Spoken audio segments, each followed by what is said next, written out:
Hello.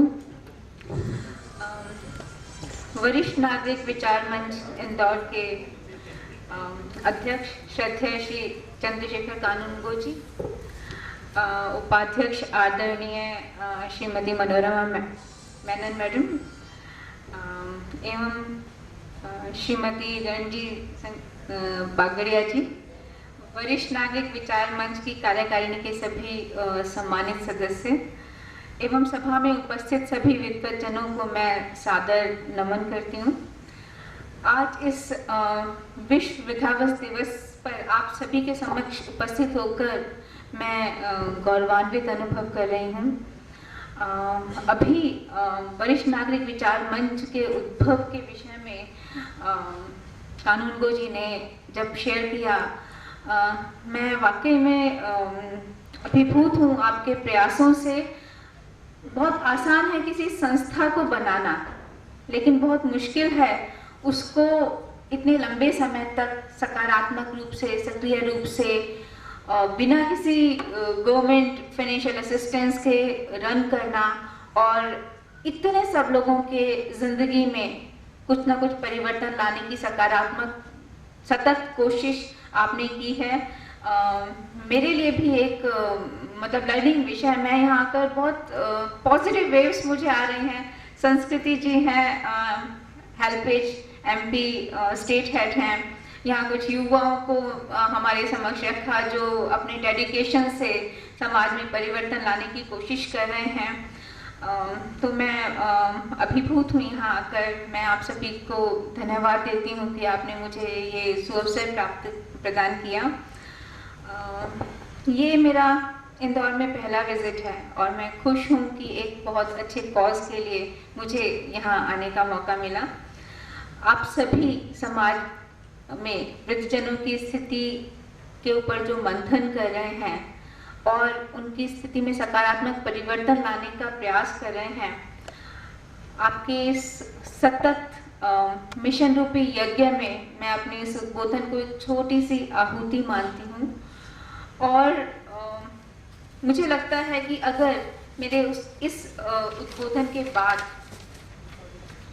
अगर कुछ भी सकारात्मक परिवर्तन हो पाता है यहाँ के वृद्धजनों की स्थिति में, कुछ ऐसे रणनीतिक निर्णय लिए जाते हैं जिससे सकारात्मक परिवर्तन आए, विशेष तौर से महिलाओं की स्थिति के विषय में, तो मैं अपनी यहाँ उपस्थिति को साकार मानूंगी और अपने उद्बोधन को सफल मानूंगी। आज मुझे जो विषय दिया गया, शहरी बुजुर्ग महिलाओं के संघर्ष, समस्याओं एवं अपेक्षाओं की उभरती चुनौतियाँ, सरकार, समाज व संस्थाओं की भूमिका, और साथ में मुझे एक थोड़ा सा अथॉरिटी भी आयोजकों ने दिया कि मैं चाहूँ तो इस विषय में थोड़ा बहुत फेरबदल कर सकती हूँ।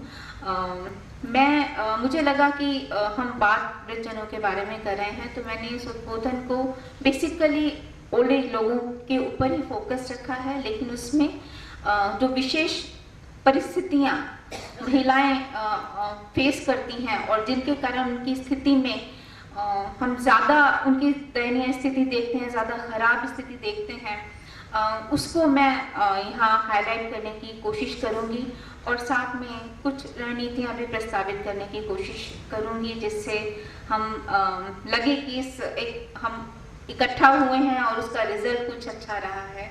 ये मेरा एक छोटा सा प्रयास रहेगा।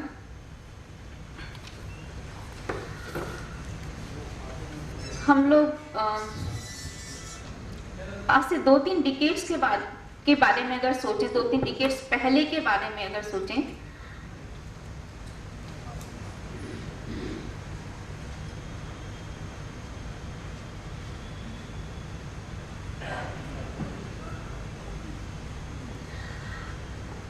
जब भी किसी बड़े से कोई बच्चा आशीर्वाद मांगता था तो एक आशीर्वाद निकलता था, शतायु भव, 100 वर्ष उम्र हो। बहुत अच्छा सोचकर ही वो आशीर्वाद दिया जाता था और सब कुछ अच्छा होगा ये सोचकर वो आशीर्वाद ग्रहण किया जाता था। लेकिन अब 2-3 डिकेड्स पहले, क्योंकि मैंने खुद भी देखा है कि वो शतायु भव बोलते थे और मैं उसको बहुत आराम से लेती थी, लेकिन अब 3-4 डिकेड्स बाद अगर हम देखते हैं किसी से बोलते हैं शतायु भव तो क्या रिस्पॉन्स आता है ना बाबा। अभी बात कर रही थी मैं अपने साथियों से, तो कह रहे थे कि ये उम्र तो बढ़ती जा रही है, ख़त्म होने का नाम नहीं ले रही है। क्या कारण क्या हो गया? शतायु भव तो वही है, लेकिन उसको ग्रास्प हम उस तरह से क्यों नहीं कर पा रहे हैं जैसे हम 3-4 डिकेड्स पहले करते थे? अगर इस प्रश्न का उत्तर हम ढूंढें तो शायद हमें वृद्धावस्था से संबंधित समस्याओं का उत्तर भी मिल जाएगा, समाधान भी मिल जाएगा। क्यों? पहले की अगर हम वृद्धावस्था को देखें, जॉइंट फैमिली सिस्टम था, अथॉरिटी थी, सब जो बच्चे थे, मिडिल एज लोग थे, वो एक ओल्ड एज पर्सन के आसपास रहते थे, उससे एनर्जी, रेडिएशन, डायरेक्शन सब प्राप्त करते थे और एक जो संतुष्टि हर उस वृद्ध व्यक्ति को मिलती थी, जो वो अपनी जो वेव्स हैं पॉजिटिव जनरेशन को देने की कोशिश करते थे। लेकिन अब हम देखते हैं वृद्धावस्था मतलब क्वेश्चन मार्क, नेगेटिविटी, हाथ पैर नहीं चल रहे हैं, जिंदगी में बहुत परेशानियां हैं, पता नहीं आगे क्या होगा। सब यही कहते हैं। मैंने अपनी जो अनुसंधान किया उसमें मैंने लगभग 300 महिलाओं से इंटरव्यू लिया और ये पूछा कि आप कितना जीना चाहते हैं, तो उन्होंने कहा कि जब तक हाथ पैर चले, भगवान अब तो उठा ले। मतलब इस तरह के रिएक्शंस इसलिए हैं क्योंकि हम ये मानते हैं, कहीं ना कहीं हमारे दिमागों में ये बैठ गया है कि वृद्धावस्था और खुशी, अथॉरिटी, आनंद साइमल्टेनियसली नहीं चल सकते, और इसलिए हम ये अपनी जो नेगेटिविटी है उसको इस जो आशीर्वाद है उसको रिजेक्ट करते हुए देते हैं। लेकिन क्या वास्तव में ये है? उस समय की बात करें तो वृद्ध लोग जब खुश रह सकते थे, आज ऐसा क्या हो गया कि नहीं रह सकते हैं खुश? हमें हमारे जो एजिज्म है ना, आज का जो आपने टॉपिक इस इंटरेक्शन का रखा है, स्टॉप एजिज्म, ये एक एजिज्म है कि ओल्ड एज खुशहाल नहीं हो सकती। हमें इसको दूर करना है और उसके लिए हमारे पास तथ्य हैं, हमारा पुराना ज़माना है, और पुरानी ज़माना नहीं है, आज की भी बात है। मैं कुछ आंकड़े लाई थी, हालांकि मैंने सोचा कि मैं डिस्कशन ज़्यादा करूँगी और बहुत ज़्यादा आंकड़ों पर फोकस नहीं करूँगी, लेकिन फिर भी कुछ आंकड़े बस इन चीज़ों को, इन तथ्यों को उजागर करने के लिए। अमेरिका में एक स्टडी हुई और उन्होंने कंपेयर किया 1986 और 1993 के महिलाओं की स्थिति को, और उन्होंने पाया कि मतलब महिलाओं की स्थिति खुश हो रही है। 1986 में महिलाओं की जो खुशी का स्तर था वो कम था, 1993 में ज़्यादा हो गया। और उसके बहुत सारे इंडिकेटर्स उन्होंने देखे कि वो कितना समय हॉस्पिटल्स में बिताते हैं, कितना बीमार रहते हैं, और कुल मिला के कंक्लूड किया कि हैप्पीनेस का लेवल बढ़ा है, हेल्थ का लेवल बढ़ा है, खुशी का लेवल बढ़ा है। तो कुल मिला के फैक्ट्स तो यही कहते हैं, हमारे पुराने ज़माने को भी देख लें और वहाँ को भी देख लें, तो ओल्ड एज खुशहाल हो सकती है। और ये जो हमारे दिमाग में बैठ गया है कि ओल्ड एज इसका मतलब दुख, ये सही नहीं है। ऑटो सजेशन, हमको अपनी सोच को नियंत्रित करना होगा। हम खुश रह सकते हैं, कोई ओल्ड एज दुख का पर्याय नहीं है।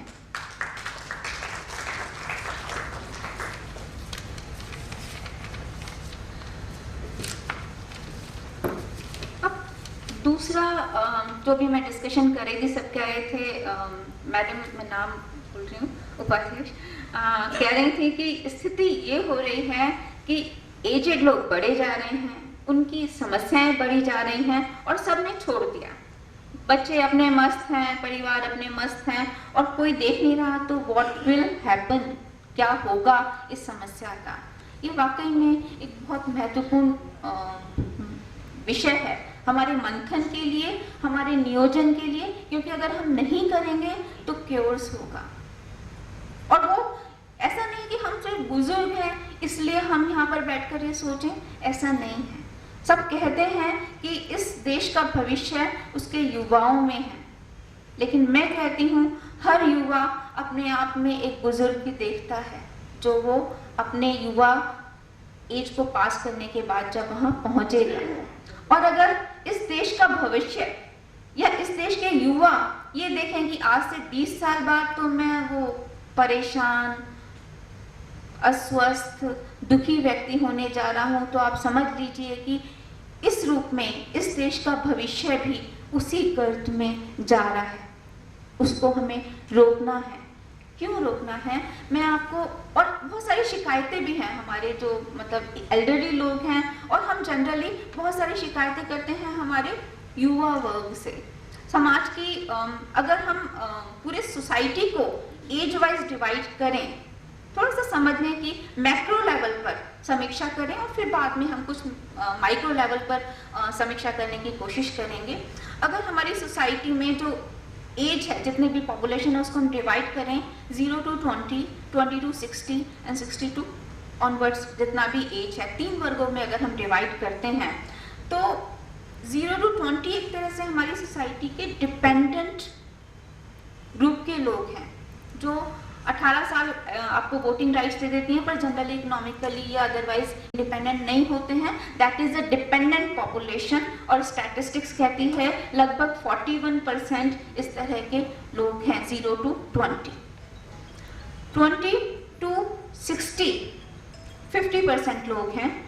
रिमेनिंग 60 प्लस वो संख्या बढ़ती जा रही है। आज 8.5 मतलब 9% अगर मान लेते हैं तो आज वो 9 है। तो कुल मिलाकर अगर हम देखें तो हमारे जो युवा वर्ग है 20 से 60 आयु वर्ग के जो लोग हैं, उनके ऊपर कितने डिपेंडेंट लोग हैं? 41 तो ये हो गए, और वो 50% लोगों पर 50% डिपेंडेंट लोग हैं।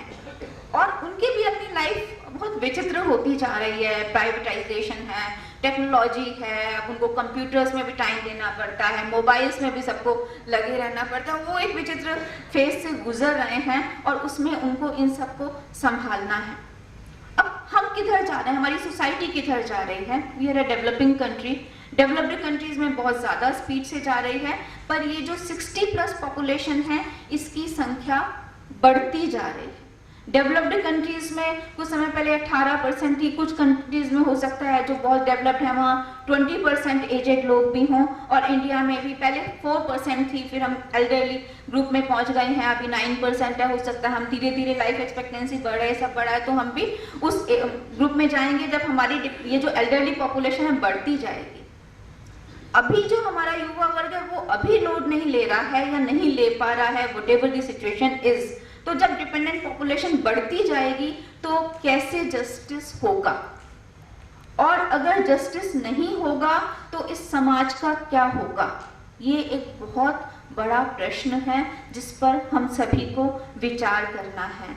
अगर हम मंथन करें, विचार करें, रणनीतियां बनाएं तो एक खुशहाल वृद्धावस्था की तरफ हम बढ़ सकते हैं, पर कैजुअली नहीं। जिस तरह से हम जा रहे हैं बिना किसी इंटेंस एफर्ट के, अगर हम इस तरह से बढ़ेंगे तो स्थितियां बहुत भयावह होंगी। अब ये जो एल्डरली पॉपुलेशन बढ़ती जा रही है, 60+ कैटेगरी की जो पॉपुलेशन बढ़ती जा रही है, उसमें भी महिलाओं की जो पॉपुलेशन है वो ज़्यादा बढ़ती जा रही है।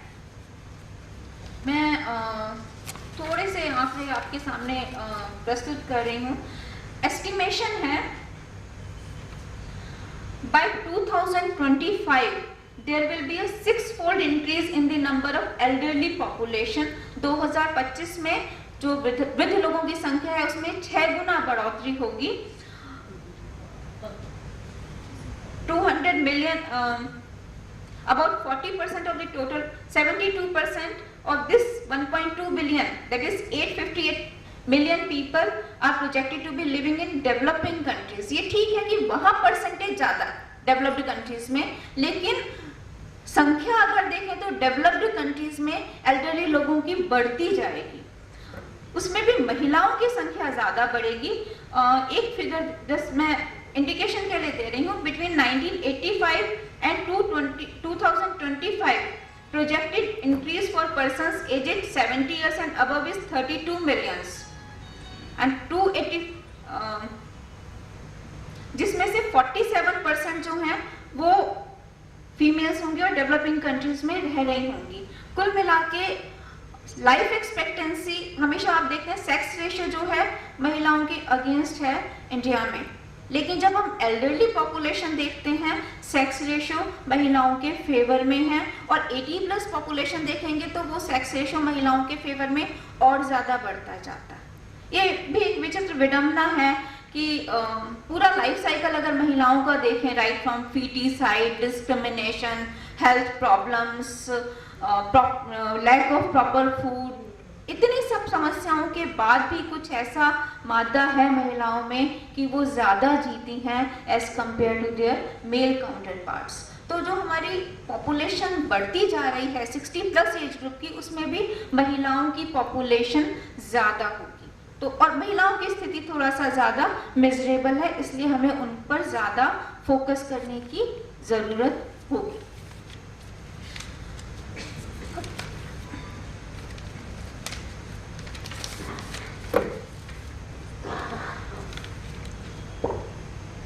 देखें, अगर हम जो हमारी सोसाइटी में हम जिस तरह से बढ़ रहे हैं, हमारी जो एजेड हैं उनका नंबर बढ़ता जा रहा है और स्टेटस कम होता जा रहा है। Increasing number and diminishing status, इस टाइटल से आप बहुत सारे आर्टिकल्स वगैरह देख सकते हैं। इसका जो इम्पैक्ट है वो हम पर भी पड़ रहा है, हमारी सोसाइटी पर, हमारे यूथ पर, सभी पर पड़ रहा है। तो सॉल्यूशन भी हमको सभी को मिलकर निकालना है। जो स्टेटस कम होता जा रहा है हमारे एल्डरली का और उसमें महिलाओं का,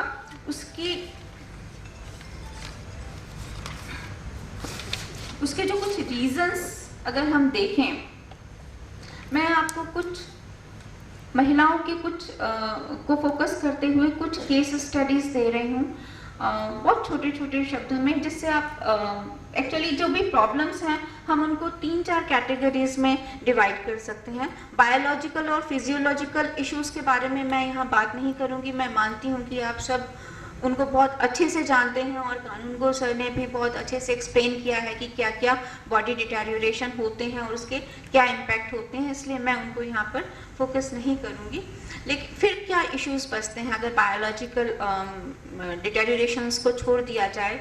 हमारा हेल्थ या डिजीज स्टेटस, हमारे इकोनॉमिक स्टेटस और हमारा जो साइकोलॉजिकल स्टेटस है वो है, और वही बेसिकली हमारी जो भी समस्याएं हैं उनकी जड़ है, और उन्हीं पर अगर हम फोकस करें, उन्हीं को हम डील करें, तो हमें कहीं ना कहीं कोई सॉल्यूशंस मिल सकते हैं। अभी तक जितने भी हम इन प्रॉब्लम्स को एनालिसिस करते हैं या स्ट्रैटेजीज डिराइव करने की कोशिश करते हैं, जनरल एक कोशिश होती है कि हम टोटलिटी में सोसाइटी को देखते हैं। जैसे लेकिन मैंने जो समीक्षा किया, मुझे लगा lower, middle and higher 3 income groups के लोगों की जो प्रॉब्लम्स हैं उनको अगर हम अलग अलग एनालाइज करें और फिर सॉल्यूशंस निकालने की कोशिश करें तो ज़्यादा महत्वपूर्ण, ज़्यादा सही रिजल्ट्स हमको मिल सकते हैं। और ये जो 3 ग्रुप्स हैं ये एक दूसरे के लिए कॉम्प्लीमेंट्री एंड सप्लीमेंट्री ग्रुप के रूप में भी कार्य कर सकते हैं। एक मिडिल इनकम ग्रुप की महिला जिसके 4 बेटे हैं, लेकिन अब एक कहते हैं ना, पेरेंट्स तो कितने भी 10 बच्चों को भी संभाल लेते हैं, लेकिन 10 बच्चे मिलके भी एक पेरेंट्स को संभालना नहीं चाहते हैं या नहीं संभालते हैं। द लेडी हैड 4 चिल्ड्रन, 4 सन बेटे थे उसके। उन्होंने, जैसा जनरली आप कई जगह आसपास देखते होंगे, उन्होंने डिसाइड किया कि भाई एक साथ तो सबकी जिम्मेदारी नहीं ले सकते हैं, तो let us divide the responsibilities. 3-3 महीना हम उस जो अपनी मदर हैं विडोड हैं, उनको हम रखेंगे। उसका पेन क्या है? जब मैं उससे बात कर रही थी, शी सेड कहीं भी स्टेबिलिटी नहीं, कहीं अपनापन नहीं लगता। ओल्ड एज में क्या है, लोगों को बहुत स्टेबिलिटी चाहिए रहती है। आप देखेंगे पुराने लोग हैं, वो हमेशा ये कहते हैं कि मैं अपना घर नहीं छोड़ना चाहता, मैं अपनी जगह नहीं छोड़ना चाहता, टू दी एक्सटेंट कि अब मैं प्राण निकले तो मेरे यहीं से निकल जाएं। वो एक साइकी ओल्ड एज लोगों की डेवलप हो जाती है। और वो लेडी कहती है कि जैसे ही मैं एक जगह जाता, एडजस्टमेंट प्रॉब्लम्स भी होती हैं, वो फिजिकल एनवायरनमेंट से भी और लोगों से भी एडजस्टमेंट प्रॉब्लम्स होती हैं। वो कहती है कि मैं एक जगह जाती हूँ, एडजस्टमेंट करने की कोशिश करती हूँ, धीरे धीरे जब तक एडजस्टमेंट बैठता है, मैं उस वातावरण में स्थापित होती हूँ, तब तक मेरा टर्न खत्म हो जाता है। और मुझे लगता है, मतलब जो अटैचमेंट है, जो कोहेसिवनेस है, मुझे लगता है इसे छोड़ के मुझे दूसरे के पास जाना है। फिर वो सेम प्रोसेस है, फिर वो सेम प्रोसेस है, and I am so sad. मैं बहुत परेशान हूँ इस स्थिति को लेकर, पर कहती नहीं है। मतलब जो आधी प्रॉब्लम्स ओल्ड एज लोगों की ये है कि वो अपनी फीलिंग्स को अपने पास रखते हैं, उसका सॉल्यूशन के लिए काम नहीं करते। आपको जो पेन्स हैं, इसको बुरा लग जाएगा, बेटे को बुरा लग जाएगा, वो क्या सॉल्यूशंस निकालेंगे, क्या करेंगे, तो वो पीड़ा तो अपने पास ही लेकर रह जाती। फिर दूसरा, हम जो एल्डरली महिलाओं की बात कर रहे हैं, जितनी भी महिलाएं हमारे समाज में हैं, वो हमारी पेट्रियार्कल सोसाइटी की विक्टिम्स रही हैं। कानून को सर अपनी मदर के बारे में बात कर रहे थे, पर ये फैक्ट है कि कम या ज़्यादा हर महिला इस सोसाइटी में उस पेट्रियार्कल सोसाइटी की विक्टिम रही है। बर्थ से लेके, जहाँ उसको हो सकता है कि फीटिसाइड के विक्टिम बनते बनते बची हो, या इन्फेंटिसाइड के विक्टिम बनते बनते बची हो, या जो पढ़ना चाहती है एजुकेशन के वो चांसेस उसको नहीं मिले हों, हेल्थ के लिए वो जो ट्रीटमेंट उसको चाहिए खर्चा ज़्यादा होगा, या दहेज में पैसा देना है इस मारे बचाया गया हो।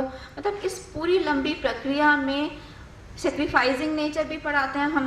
मतलब हमारी जो पैट्रियार्कल सोसाइटी है, कहीं ना कहीं महिलाओं के दिमाग में ये डालती है कि आपको तो सेक्रीफाइस करना ही है। तिनके कहते हैं हवाओं का रुख बताते हैं, आप में से प्रत्येक अपने घर में एक बहुत छोटी सी कस्टम को देखें कि जब खाना घर में परोसा जाता है तो वो घर में पहले किसको परोसा जाता है और लास्ट में किसको परोसा जाता है। जबकि आप सभी यहाँ हैं तो ऑब्वियसली प्रोग्रेसिव लोग हैं, समाज में परिवर्तन लाने की कोशिश कर रहे हैं, पर पहले किसको परोसा जाता है? घर में मेल मेंबर को परोसा जाएगा, मेल मेंबर में भी शायद जो अर्निंग मेंबर है उसको परोसा जाएगा, जिन बच्चों को बाहर जाना है उनको परोसा जाएगा, लास्ट में उस महिला को परोसा जाएगा। और जब वो पूरा लाइफ साइकिल जाकर जाएगी, जब वो वर्किंग है तब भी ये स्थिति है, तो जब ओल्ड है, जब उसकी कोई रिस्पॉन्सिबिलिटी और अथॉरिटी उसके पास नहीं, पहले भी नहीं थी और अब बिल्कुल ही नहीं है, तो उसकी क्या स्थिति होगी। ये तिनके हवाओं का जो रुख बताते हैं, महिलाओं की स्थिति को बताते हैं। फिर जब सेक्रीफाइसिंग भी उसको बेसिकली डाल दिया, लड़कों में पता नहीं क्यों ये डिस्क्रिमिनेशन कि लड़कों को भी सिखाया जाना चाहिए, आपको भी सेक्रीफाइस करना चाहिए, पर नहीं। और वो वही होता है, जब खाना परसा जा रहा है तो कम बचा है या अच्छा खाना है, हेल्दी फूड है, वो डिस्ट्रीब्यूट कर दिया जाएगा। आपके लिए नहीं बचा है तो आप रोटी भी खा लेंगे। जो मतलब कुल मिला के जो हेल्थ के लिए अच्छे से बॉडी को चलाने के लिए जो इंग्रेडिएंट चाहिए वो सैक्रिफाइसिंग नेचर में छूट जाते हैं, और एक दिन नहीं छूटते हैं, छूटते ही जाते हैं। उसका इम्पैक्ट लाइफ ओल्ड एज में महिलाओं पर ज़्यादा देखने को मिलता है। रिप्रोडक्टिव फेज के जो भी प्रॉब्लम्स हैं 1-2 डिकेड्स के उनकी लाइफ के, वो भी सब एक्यूमुलेट होते जाते हैं और वो भी उनके ओल्ड एज में देखने को मिलता है। तो ये जो पैट्रियार्कल सोसाइटी और जेंडर डिस्क्रिमिनेशन हमको देखने को मिलता है, जिसकी महिलाएं ज़्यादा विक्टिम हैं, अगर उसको दूर करना है तो इस पैट्रियार्कल सोसाइटी को अटैक करना होगा। मुझे पता है कि शायद उसके रिजल्ट्स आपको और हमको नहीं मिलेंगे, लेकिन अपनी फ्यूचर जनरेशन के लिए, इस देश के लिए, वो उन सारे कस्टम्स को तो हमको चैलेंज करना होगा। कहीं पर जाती हो रही है तो उसको रोकना भी होगा, और कहीं पर कुछ रिस्पॉन्सिबिलिटी अगर महिलाएं नहीं ले रही हैं, लड़कियां नहीं ले रही हैं, तो उसके लिए भी उनको प्रोत्साहित करना होगा। यहाँ एक और एग्जाम्पल मैं आपके सामने रख रही हूँ। जनरली क्या होता है कि अगर कोई कपल है या कोई महिला है, वो अपने बेटे के पास रह रही है और वो उसका बेटा अर्न कर रहा है, उसको सपोर्ट कर रहा है, सेंस ऑफ जनरल बातें सबको मालूम है, इससे सब उम्र वाले बेटे उसको क्या नहीं मालूम, ये बताइए। तो नई बात बोलो तो चलो ठीक है।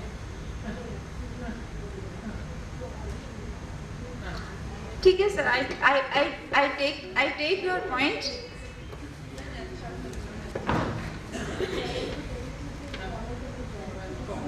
मैं सॉल्यूशंस की तरफ आती हूँ। मैंने जो भी चीज़ें ऑनर कर दूं क्योंकि वो बैठ नहीं पाएंगे, फिर आपका कंटिन्यूएशन लेक्चर करिए। ठीक है। चाहेंगे हमारे बीच में श्री देवराज त्रेहान हैं जो कि 75 वर्ष पूर्ण कर चुके हैं और उनका आज सम्मान भी होना, हाल ही में उनका शायद कोई ऑपरेशन हुआ है और वो हमारे बीच उपस्थित हुए हैं। मैं बिल्लोरे सर से निवेदन करूंगी कि वे उनके सम्मान के लिए प्रतीक चिन्ह और बुक प्रदान करें। श्री देवराज त्रेहान का जन्म 15 दिसंबर 1942 को सुदुल्लापुर जिला गुजरात में हुआ था। इंदौर महू में शिक्षक संस्थानों में BA LLB की डिग्री प्राप्त की।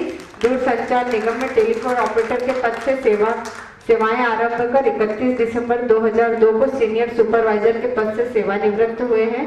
मैं हमारे अतिथि महोदय से निवेदन करूंगी कि वे उनको सम्मानित करें, प्लीज उनके स्थान पर जाकर।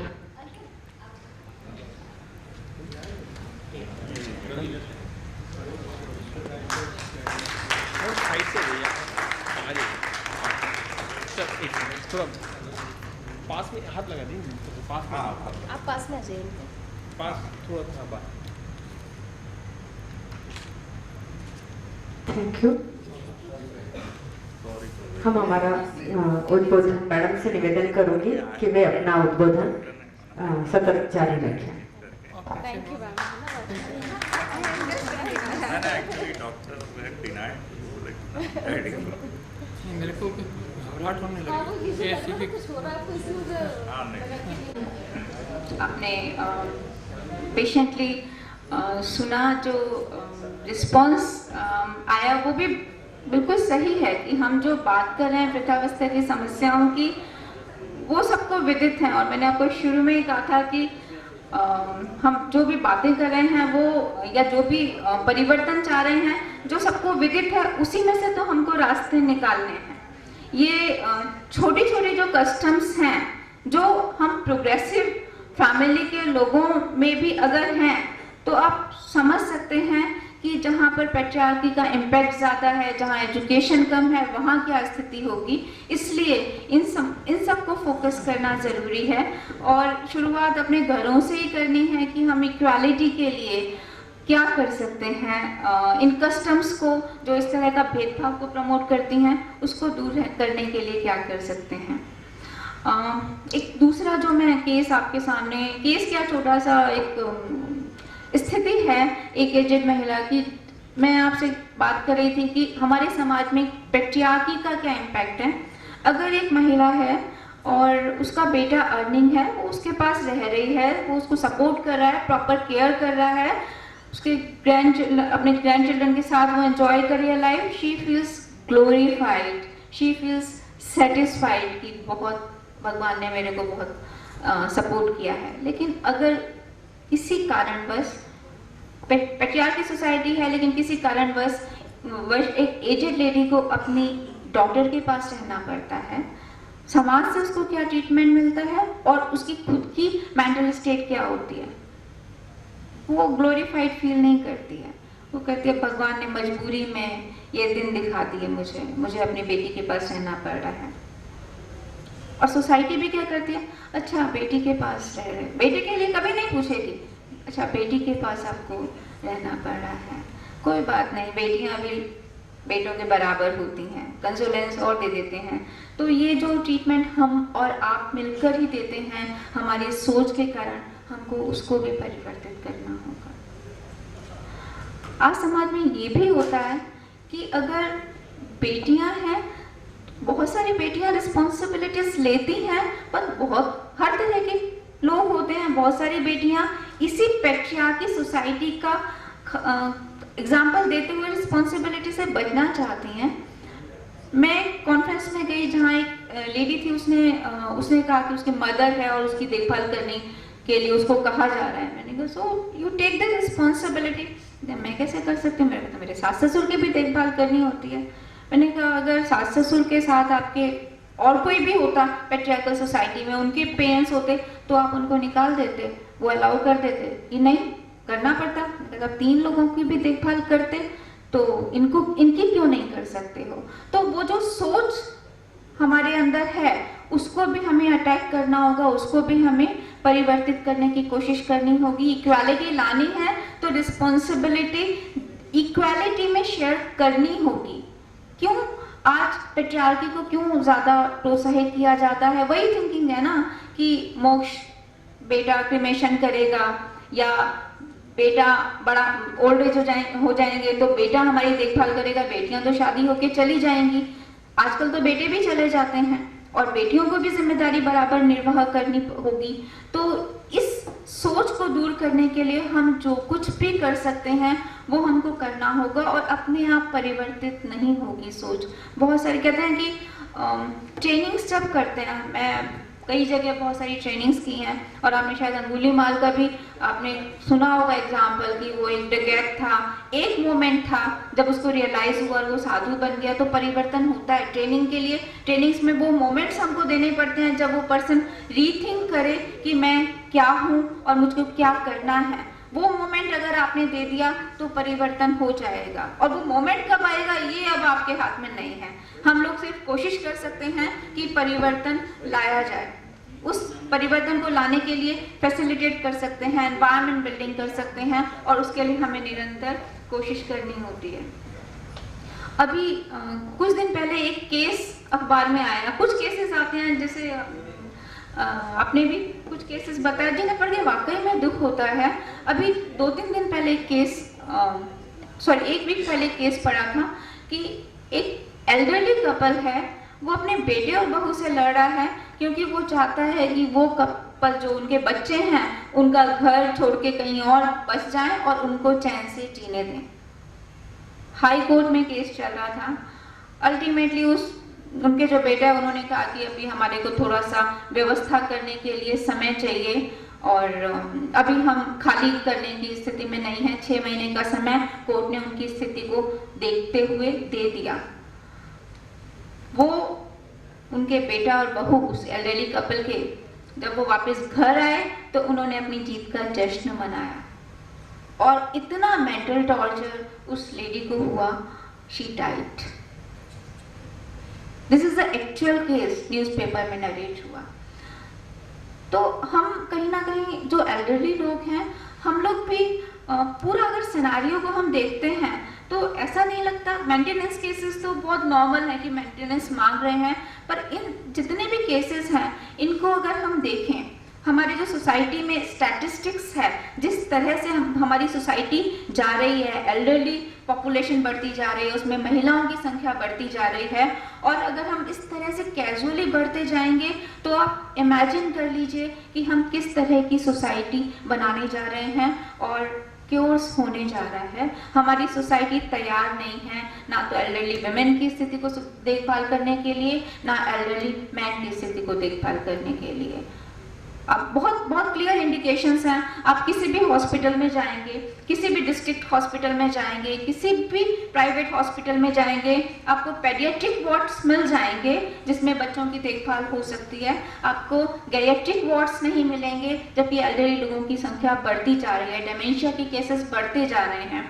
और फैमिली में जो हमने डिस्कस किया प्रपोर्शन कितना, वो किस तरह के लोग हैं, वो भी अपने वर्किंग है। आजकल हस्बैंड और वाइफ दोनों वर्किंग है। ऐसी स्थिति में कौन उनकी देखभाल करेगा?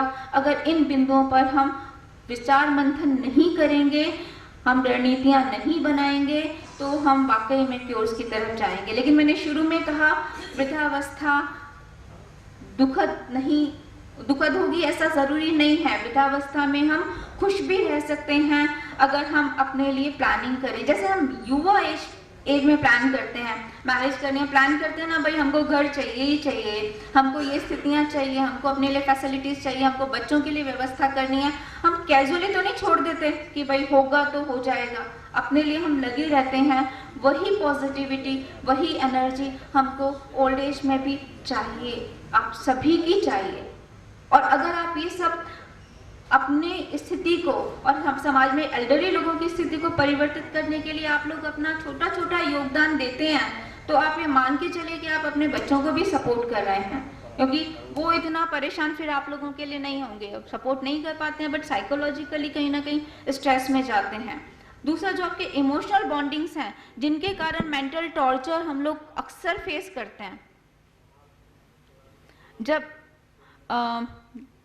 और हम एक्सट्रीम सिचुएशन में ही अपनी प्रॉब्लम्स को हाईलाइट करते हैं, तो उस टॉर्चर से भी हमको बचना होगा। हमको देखना होगा कहाँ हमको एपैथी अडॉप्ट करनी है और कहाँ हमको सिंपैथेटिक वे में कंटिन्यू करना है। हमको हमारे जो बच्चे हैं, जो हमारी नेक्स्ट जनरेशन है, हमारे ग्रैंड चिल्ड्रन हैं, उनके साथ अपनी रिलेशनशिप में भी एक लाइन ड्रॉ करनी होगी कि कितना हमको टॉलरेट करना है और कितना हमको टॉलरेट नहीं करना है। अगर जो हायर और मिडिल इनकम ग्रुप है, उनके पास इकोनॉमिक रिसोर्सेज नहीं की कमी नहीं है। और एक बहुत पुरानी सेइंग है, keep your tents apart and heart United.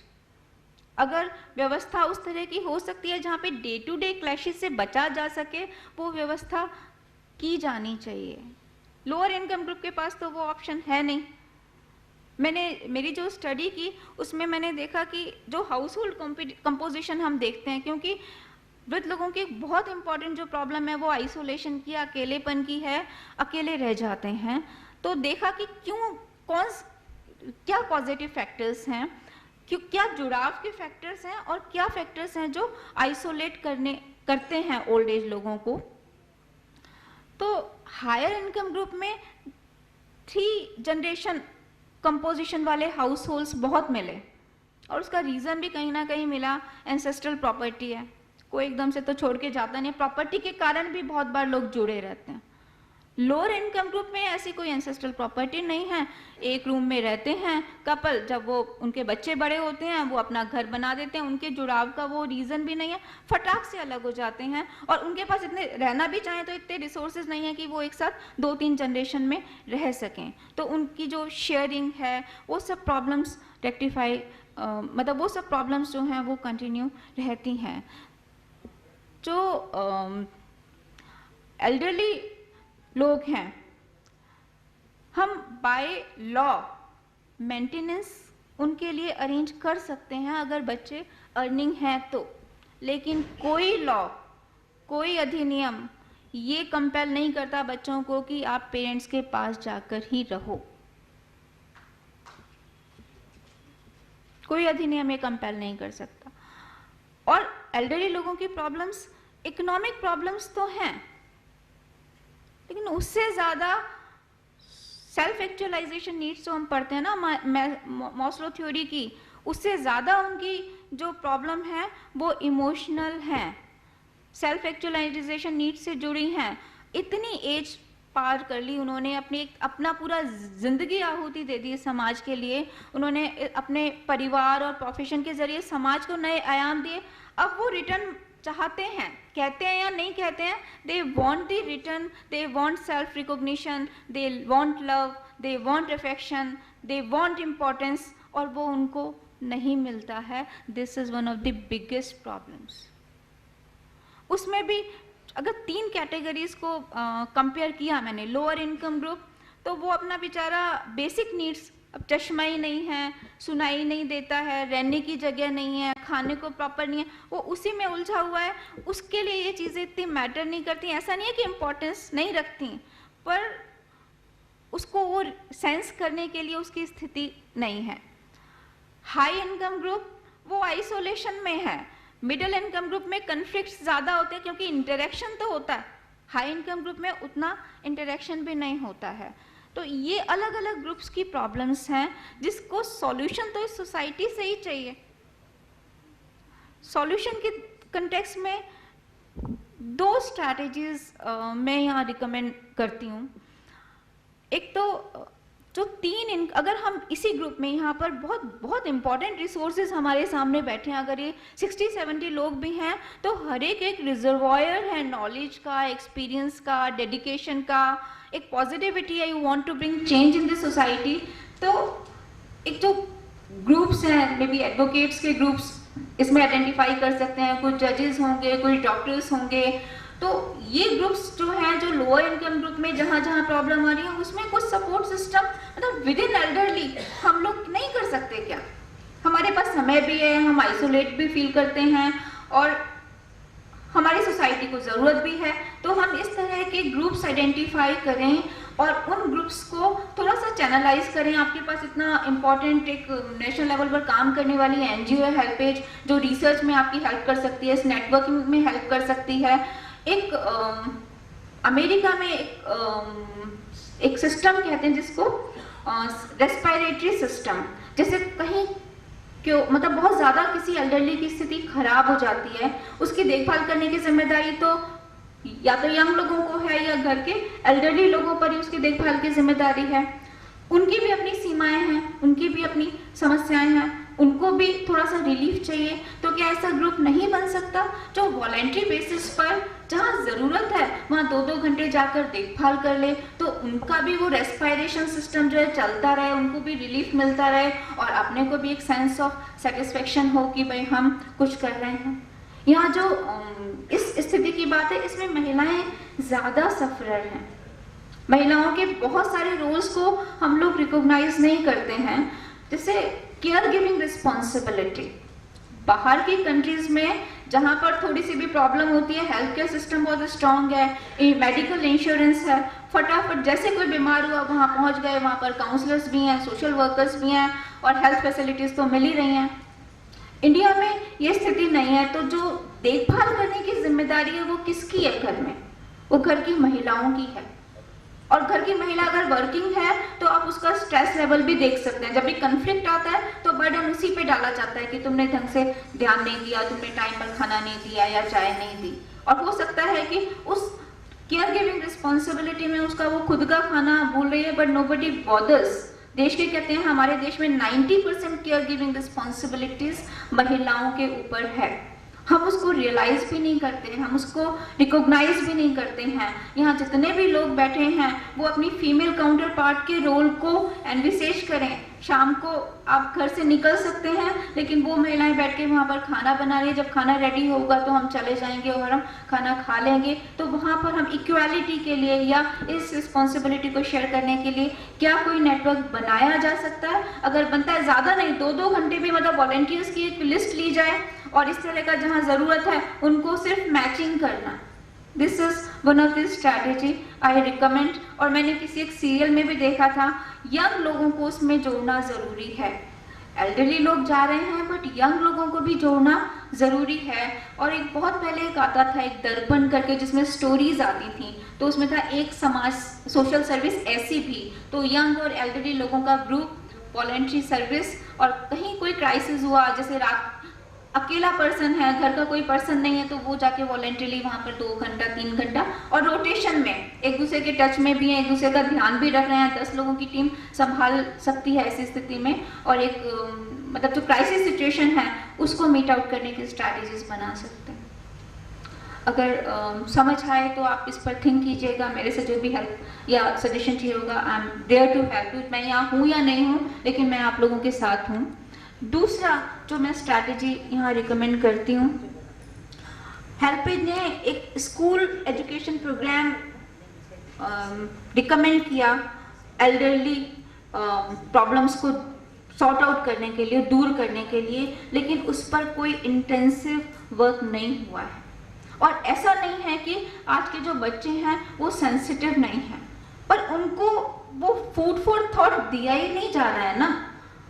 आप इसको स्वच्छता अभियान से अगर रिलेट करके देखें तो जब तक मोदी जी ने ये नहीं दिया था तब तक मेरा ख्याल स्वच्छता की कोई बच्चे बात नहीं करते थे। आज आप कुछ फेंकने की कोशिश करें, वो आपको बीच में टोक देंगे कि नहीं, उनके दिमाग में डल गया है ना, चाहे वो मीडिया के थ्रू डला है, चाहे वो मन की बात के थ्रू डला है, चाहे वो टीवी के जरिए डला है, तो वो उनके दिमाग में गया है कि हमको अब स्वच्छता में कंट्रीब्यूट करना है। और कहीं पर अगर गंदगी फैलाई जा रही है तो वो, और आपको टोकेंगे नहीं, एक बार घूर के तो देख ही लेंगे, इतना तो हो ही गया है। और बहुत सारी जगह सफाइयाँ भी उसका इम्पैक्ट देखने को मिल रहा है। लेकिन हमारे स्कूल के बच्चे, वो उतनी पॉपुलेशन, जितनी एल्डरली पॉपुलेशन बढ़ती जा रही है, उतना उनको कनेक्ट भी तो करवाना है। और उतनी पॉपुलेशन अपने पास कहाँ है? जो बीच का एज ग्रुप के लोग हैं, दे आर बिजी। तो ये एक बहुत इंपॉर्टेंट ग्रुप है जो हमको बहुत सपोर्ट कर सकता है। लेकिन उनके लिए स्कूल एजुकेशन में इस तरह के प्रोग्राम्स रिकमेंड किए जाएं, लाइक उनको कोई असाइनमेंट ही दिया जाए कि आप एक बार अपने ग्रैंडफादर को ही अपना मतलब कोई एस्से लिखें उन पर। या आजकल एक पिज़्ज़ा कल्चर जो आजकल आया है घरों में, बच्चे अक्सर कह देते हैं आज तो हम पिज़्ज़ा खाएंगे। जो बीच की पॉपुलेशन है दे ज्वाइन कि हाँ भाई आज खाना नहीं बनेगा, पिज़्ज़ा है। जो एल्डरली पॉपुलेशन है वो क्या करती है, या तो दूध पी के सो जाएंगे, या चलो जो रखा हुआ है खा लेंगे, वो सफ़र करते हैं। तो उनको इस तरह के भी असाइनमेंट्स की, अगर पिज़्ज़ा आपको मंगाना है तो उससे पहले आपको, या मैगी नूडल बनाने सीखे हैं तो अपने जो घर के एल्डरली हैं उनके लिए भी आप कुछ बनाना सीखो, उनको बना के सर्व करो। आपके पिज़्ज़ा आएगा तो पिज़्ज़ा से पहले आप उनके लिए क्या खाने की व्यवस्था होगी वो देखो। ये हम घर घर में एक इस तरह का कर सकते हैं। और उसके लिए इंडिविजुअल अप्रोच नहीं होगी, उसके लिए स्कूल एजुकेशन सिस्टम में रिकमेंड कर रहे होंगे इस तरह के असाइनमेंट्स की। आपको जब आप मैगी अपने लिए कुछ बनाना सीखते हैं तो आप अपने घर के एल्डरली के लिए भी एल्डर फ्रेंडली फूड, चाहे वो दलिया है, चाहे वो खमन ढोकला, मतलब जो उनकी स्थिति है खाने की, वो उनको बनाने की ट्रेनिंग दी जाए। और कहा जाए साथ में एक कंडीशन कि अगर आप ये करते हैं तो आपको उनकी व्यवस्था साथ में करनी होगी। ये मैं बहुत छोटा सा एग्जाम्पल दे रही हूँ कि किस तरह से हम कोरिलेट कर सकते हैं। लेकिन एल्डरली की जो भी आइसोलेशन की प्रॉब्लम्स हैं, तो कुछ असाइनमेंट्स उनके इस तरह के हों कि वो ओल्ड एज होम्स में जाएं और वहाँ कुछ टाइम स्पेंड करें। उनको महीने में एक दिन इस तरह का दिया जाए कि वो एल्डरली लोगों के साथ जाकर इंटरेक्ट करें, या कोई छोटी सी केस स्टडी तैयार करें। इस तरह के असाइनमेंट्स दिए जाएं जो प्रॉपरली स्कूल एजुकेशन सिस्टम के माध्यम से हों, और उसके लिए अपने को प्रयास करना हो। तो इस तरह से हम, मतलब समय यहाँ पर कम है, समस्याएं बहुत हैं, लेकिन मैं बस आपको ये कहना चाहती हूँ कि ऐसा नहीं है कि सॉल्यूशन नहीं है, ऐसा नहीं है कि सिचुएशन होपलेस है। हमारे पास रास्ते हैं, हमको प्रॉपरली वर्क करना होगा। थोड़ा सा मैं इकोनॉमिक स्टेटस के बारे में भी बात करना चाहती हूँ। और जो हमारे एल्डरली हैं उनकी लास्ट बेंचेस प्लीज़ जो हमारा इकोनॉमिक स्टेटस और हमारे एल्डरली लोगों की सेक्रीफाइसिंग नेचर है, वो हमेशा अपने आप को भी कंडीशन करते हैं और अपने बच्चों को भी कंडीशन करते हैं कि हमारे सारे रिसोर्सेज आपके हैं। जनरली क्या होता है, हमें क्या करना है, हमें तो कोई 2 वक्त की बस रोटी मिल जाए। तो वही कंडीशन जो यंग जनरेशन है वो ऑटोमेटिकली ग्रास्प कर लेती है। फिर जब आपको आपके रहने के लिए घर चाहिए, आपको आपके रिसोर्सेज चाहिए, तो पता चलता है कि वो तो उन्होंने ऑलरेडी, और आप इतना स्ट्रांग नहीं होते हैं अपने इमोशंस के तहत, या इतने यंग एज में जितने अथॉरिटेटिव होते हैं, ओल्ड एज में इतने अथॉरिटेटिव नहीं रहते हैं कि हमको ये चाहिए ही चाहिए। लेकिन हिडन में आपको चाहिए, आपके मन में है कि हमको ये चाहिए, हमको परेशानी हो रही है, लेकिन आप एक्सप्रेस नहीं करते हैं। इंटरनल कॉन्फ्लिक्ट्स चलते रहते हैं, डिप्रेशन चलते रहते हैं, जिसके कारण बहुत सारी और परेशानियां होती हैं। और फिर कभी कभी वॉल्केनो फूटता है ना, आप अपने आप को दबाए जा रहे हो और ऑल ऑफ ए सडन इस तरह की स्थितियां आ जाती हैं। तो उसको लेके भी हमको ऑटो सजेशंस, पीयर काउंसलिंग, एक दूसरे से डिस्कस करें कि क्या कैसे सॉल्यूशंस निकाले जा सकते हैं।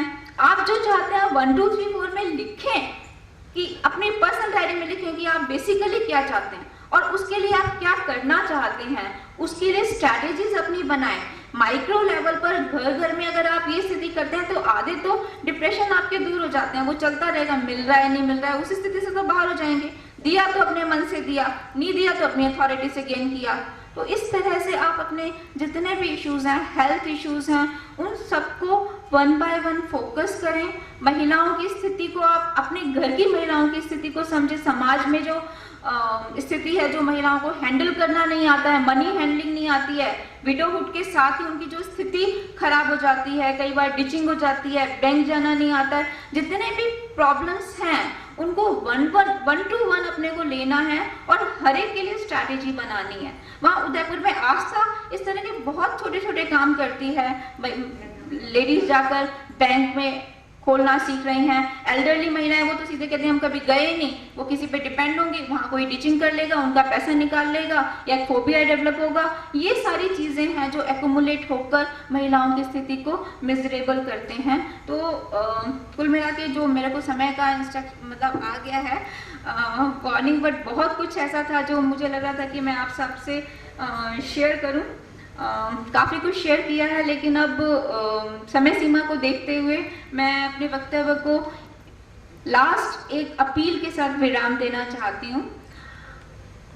हम इतना बड़ा ग्रुप होने जा रहे हैं एल्डरली का, कितना बड़ा वोट बैंक, अगर आप यूनाइट हो, कितना बड़ा कास्ट वास्ट को छोड़ दें तो एल्डरली कितना बड़ा वोट बैंक है। और आपको पता है कनाडा में एल्डरली जो है they are such a big pressure group. वो पॉलिटिकल पार्टीज पर प्रेशर एग्जर्ट करते हैं कि आपके एजेंडा में एल्डरली को लेकर ये होना चाहिए। हमने कभी नहीं सोचा, ना हमने किसी हम माइक्रो लेवल इश्यूज को डील करते रहे हैं, पेंशन के इश्यूज को, इंडिविजुअल प्रॉब्लम्स, काउंसलिंग।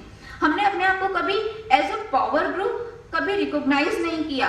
हमने कभी बात नहीं की पॉलिटिकल पार्टी से कि जब आप एजेंडा अपना बनाते हैं तो एल्डरली को आप क्या क्या वेलफेयर फैसिलिटीज देंगे, क्या क्या कंसेशंस देंगे, हमने नहीं किया है। लेकिन अगर हम ये करते हैं तो हमारी स्थिति में परिवर्तन नहीं होगा। जब जिस पॉलिटिकल पार्टी का मन करता है 65 कर दो, कंसेशन की एज जब करता है तो 60 कर दो, और हम कोई मॉडरेशन विभाग कर दी होगी, चलो हमारा कंसर्न नहीं है क्या? तो हमें यूनाइट होना है, as a political group unite होना है और पॉलिसी मेकर्स पर प्रेशर एग्जर्ट करना है कि हमको ये चाहिए। आपके एजेंडा में, जिसके एजेंडा में ये सब चीजें एल्डरली के लिए होंगी, हम उसको वोट करेंगे, अदरवाइज हम उसको वोट नहीं करेंगे। माइंड की परिवर्तन होगा। कनाडा आपके सामने लाइव एग्जाम्पल है।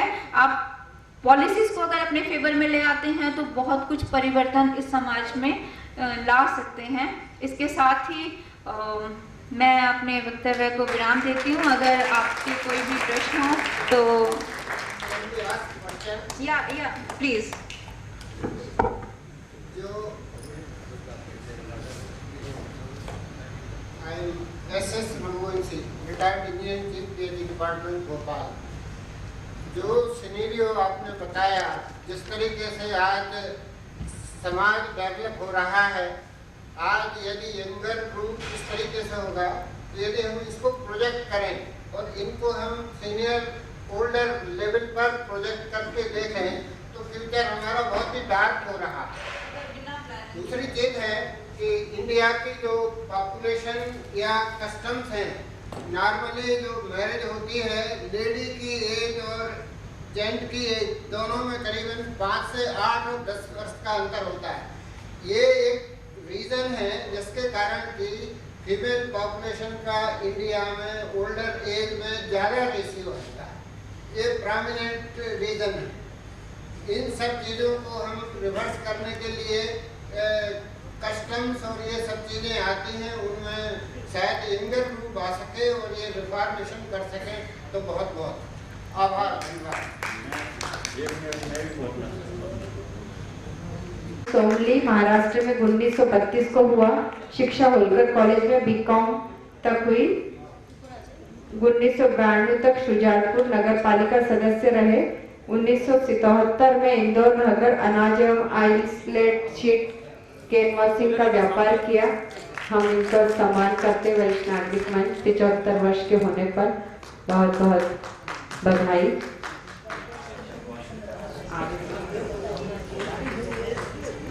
श्री आर.एस. अग्रवाल जी।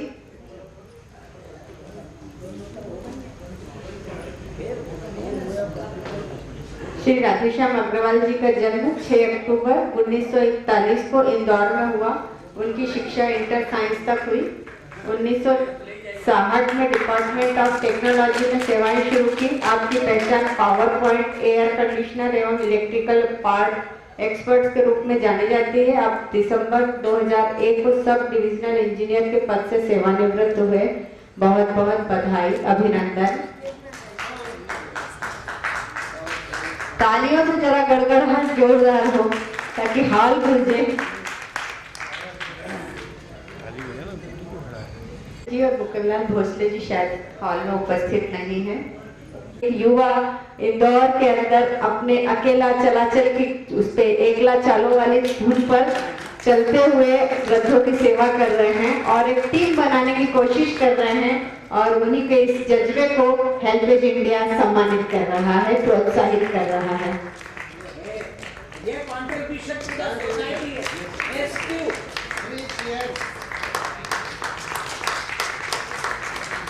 यश पाराशर आपके साथी प्लीज दूसरा।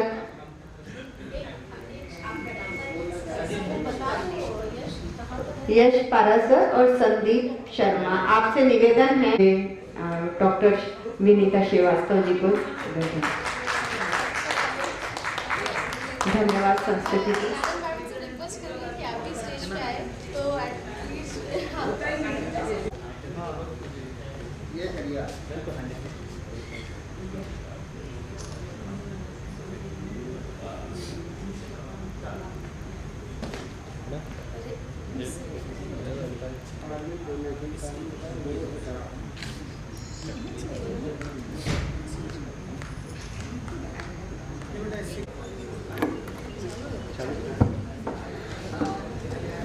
हालांकि मेरा वक्तव्य हो गया है और ये कार्यक्रम अपने अंतिम चरण में है, लेकिन मैं आप सभी का तहे दिल से शुक्रिया अदा करना चाहती हूँ कि आपने मुझे यहाँ बुलाकर गौरवान्वित की महसूस करवाया। मैं कानूनगो सर का भी धन्यवाद ज्ञापित करती हूँ। मेरी बुक मतलब मुझे रियलाइज़ करवाया कि इतने सालों बाद भी उसकी सैंटिटी है। 2003 में मैंने स्टडी की थी और उसको इन्होंने इतना थॉरोली न सिर्फ पढ़ा बल्कि और सब लोगों ने पढ़ा और मुझे कई लोगों ने कहा कि इस बुक को पढ़ के हमें वाकई में पता चला कि कितना डिस्क्रिमिनेशन महिलाओं के साथ होता है। मैं आप सभी का शुक्रिया अदा करती हूँ कि आपने उसको इतना थॉरोली पढ़ा और आप उस कुछ परिवर्तन लाने के लिए आप कुछ करेंगे, ये मैं ज़रूर सोच रही हूँ। और मनोरमा मैनन मैम मुझे इतना मतलब जब बात कर रही थी या मेरे पास फ़ोन आया तो मुझे लगा ये सोच रही है कि I am an elderly person और she was expecting me like that. फिर उन्हें ये धन्यवाद का कार्यक्रम तो जस्ट फॉर्मेलिटी है क्योंकि अधिक सदस्य लोग हैं हमारे, मतलब मेजॉरिटी। शायद हो सकता है कि हेल्पेज इंडिया का कुछ मेहमान है और मैं सबको इधर आने के लिए धन्यवाद देना चाहूँगी और ख़ास करके हेल्पेज इंडिया को, संस्कृति और उनके स्टाफ ने हमारे कार्यक्रम को बहुत सुंदर बनाया, अट्रैक्टिव बनाया और आपका आर्थिक सहायता भी इस कार्यक्रम के लिए है।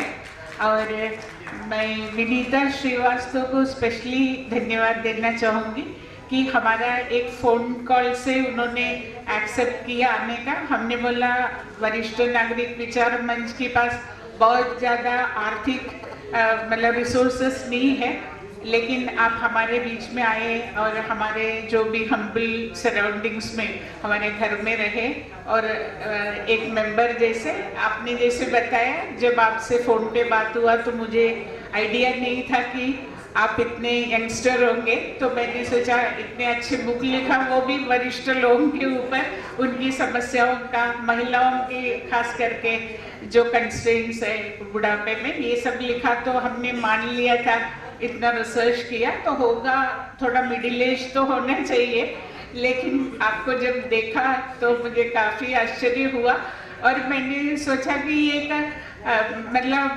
कोइंसिडेंस है कि एक यंगस्टर और संस्कृति भी काफ़ी हमारे बेटी जैसी ही है, तो ये लोग आके मतलब वरिष्ठ लोगों का समस्याओं का समाधान ढूंढने में या हमको हाथ पकड़ के आगे ले जाने में सहयोग दे रहे हैं। तो ये समाज का अन्य युवा जनों से भी हमारे एक्सपेक्टेशन है और मुझे लग रही है कि ये एक अच्छी शुरुआत है।